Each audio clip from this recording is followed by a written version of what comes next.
Hi friends, welcome to Anand social channel. ఈ వీడియోలో ఇప్పుడే మరొక బ్రేకింగ్ న్యూస్తో మేము ముందుకు వచ్చాను. సో దానికి సంబంధించిన పూర్తి వివరాలు కూడా చూద్దాం. ఇక టాపిక్లోకి వెళ్ళిపోదాం మనం. మరో 2 రోజులు వర్షాలు, గణేష్ నిమజ్జనాల దృష్ట్యా అధికారులు అప్రమత్తం. పశ్చిమ మధ్య మరియు అనుకుని ఉన్న అదేవిధంగా తూర్పు మధ్య బంగాళాఖాతంలో ఏర్పడిన అల్పపీడనం రానున్న 48 గంటల్లో పశ్చిమ మధ్య మరియు ఆనుకొని ఉన్న వాయువ్య బంగాళాఖాతం ఉత్తరాంధ్ర దక్షిణ ఒడిశా తీరాల వెంబడైతే వెళ్తూ ఉందన్నమాట. రాష్ట్ర విపత్తు నిర్వహణ సంస్థ హెచ్చరికలు అయితే జారీ చేసింది.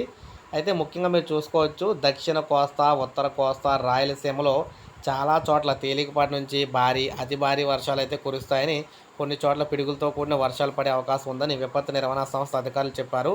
గురువారం కృష్ణా, గుంటూరు, ప్రకాశం, ఈస్ట్ వెస్ట్ గోదావరి, అనంతపురం, కడప జిల్లాల్లో జోరుగా వర్షాలు కురిశాయి.